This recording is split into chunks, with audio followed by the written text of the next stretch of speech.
કલ્પના કરો કે ગુજરાતના 1600 કિલોમીટર લાંબા દરિયાનું પાણી મીઠું બની જાય। જો આમ થશે તો ઉદ્યોગો, ખેતી અને ગૃહ વપરાશના પાણીની સમસ્યાનો અંત આવી જશે। આ માત્ર કલ્પના નથી, પરંતુ રાજ્ય સરકાર આ કલ્પનાને સાકાર કરવા માટે તત્પર પણ છે।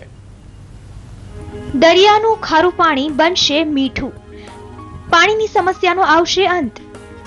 ન્યૂ પોર્ટેબલ વોટર પ્રોજેક્ટ પર વિચાર મંથન।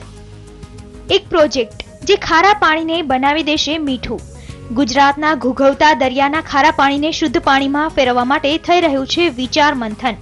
સમુદ્ર સપાટીથી માંડીને પેટાળ સુધી વિવિધ તાપમાનમાં વિસ્તરેલા પાણીનો સંગ્રહ કરી તેને શુદ્ધ બનાવવાના એક પ્રોજેક્ટ પર ચર્ચા ચાલી રહી છે, જેને વૈજ્ઞાનિક ભાષામાં વોટર ટેમ્પરેચર ડિફરન્સ ટેકનિક તરીકે ઓળખવામાં આવે છે। સાંભળો કઈ રીતે તૈયાર થાય છે આ શુદ્ધ પાણી। तो ये टेम्परेचर डिफरेंस जो है इसका हम उपयोग कर सकते हैं पोर्टेबल वाटर बनाने के लिए। होता क्या है कि हम समुद्र का गर्म पानी एक फ्लैश चैम्बर में ले लेते हैं और उसको वैक्यूम कंडीशन में एवापोरेट करते हैं। उससे जो वेपर बनता है उसको नीचे से ठंडा पानी लाके कंडेंस कर लेते हैं और इस प्रकार हमको पोर्टेबल वाटर मिल जाता है। तो ये प्रिंसिपल तो बहुत समय से मालूम था, लेकिन इसका पहले बार दुनिया में जो प्लांट लगा वो कावाराती में था, जो हमने 2005 में लगाया। નેશનલ જીઓફિઝિકલ રિસર્ચ ઇન્સ્ટિટ્યૂટે આ પ્રોજેક્ટનો લક્ષદ્વીપની રાજધાની કવરાત્તી ટાપુ પર પાયલોટ બેઝ અમલ કર્યો છે।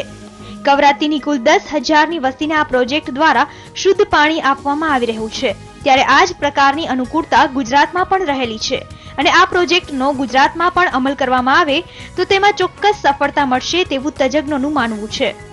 पिछले 6 वर्ष से बिल्कुल ठीक तरह से चल रहा है और बहुत उपयोगी सिद्ध हुआ है और बहुत इकोनॉमिकल भी है। तो गुजरात की तो बहुत बड़ी कोस्ट लाइन है, तो इस प्रकार के प्लांट्स का प्रयोग यहाँ पे किया जा सकता है, ये मेरा मानना है। ગુજરાતમાં આ પ્રકારના પ્રોજેક્ટની શક્યતાને ઉર્જા અને પેટ્રોકેમિકલ્સ વિભાગે ગંભીરતાથી લીધી છે અને ગાંધીનગરમાં યોજાયેલા ઉર્જાના બિનપરંપરાગત સ્ત્રોત અંગેના સેમિનારમાં આ વિચારને વહેતો પણ મૂકવામાં આવ્યો છે। આથી જ આ પ્રોજેક્ટનું નિરીક્ષણ કરવા માટે ગુજરાતના તજજ્ઞોની ટીમ લક્ષદ્વીપ જશે। What he has done and how it can be extended to Gujarat, because Gujarat is the biggest coastline, 1600 kilometer, and the heavy industrial development has already started putting pressure on the demand on water, and the demand is going up. So we need to do something.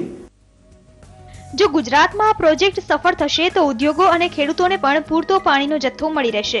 એટલું જ નહીં, પણ પાણીને ઉલેચવા માટે વપરાતી વીજ ઉર્જાની પણ મોટા પ્રમાણમાં બચત થશે।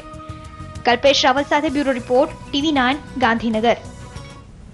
આ તરફ દરિયાના પેટાળમાં રહેલા તત્વોમાંથી જો ઉર્જા ઉત્પન્ન થાય તો અશક્ય લાગતી આ વાત પણ શક્ય બની શકે છે। જો દરિયાના પેટાળમાં રહેલા ગેસ હાઇડ્રેટ્સનો 10% હિસ્સો બહાર કાઢી લેવાય તો ઉર્જાની જરૂરિયાતને પહોંચી વળાય તેમ છે। દરિયાના પેટાળમાં પડ્યો છે ગેસ હાઇડ્રેટનો વિપુલ જથ્થો અને વિશ્વભરના તજજ્ઞો તેના પર કરી રહ્યા છે સંશોધન। દરિયાના પેટાળમાં રહેલા આ જથ્થા પૈકી જો 10%નો જથ્થો પણ બહાર કાઢવામાં આવે તો દેશની 100 વર્ષની ઉર્જાની જરૂરિયાતને પહોંચી વળાય તેમ છે અને આ માનવું છે નેશનલ જીઓફિઝિકલ રિસર્ચ ઇન્સ્ટિટ્યૂટના એક્સપર્ટ પ્રોફેસર હર્ષ ગુપ્તાનું। આ મામલે સંશોધકોએ જરૂરી તમામ સંશોધનો અને સર્વે પૂર્ણ કર્યા છે અને આગામી સમયમાં તેના ઉત્પાદન ઉપર પૂરતું ધ્યાન કેન્દ્રિત કરવામાં આવશે। उसका अनुमान लगाना चाह रहे हैं कि कितना गैस हाइड्रेट है और इसके बाद जो नेक्स्ट स्टेप है वो उसको कैसे प्रोड्यूस किया जाए।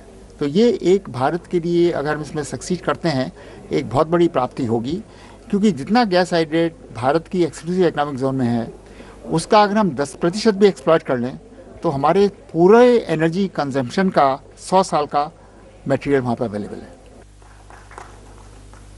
ગાંધીનગરની પંડિત દીનદયાળ પેટ્રોલિયમ યુનિવર્સિટીમાં યોજાયેલા આ 2 દિવસીય unconventional sources of fossil fuels and carbon મેનેજમેન્ટના સેમિનારમાં તજજ્ઞોએ પોતાના વિચારો રજૂ કર્યા।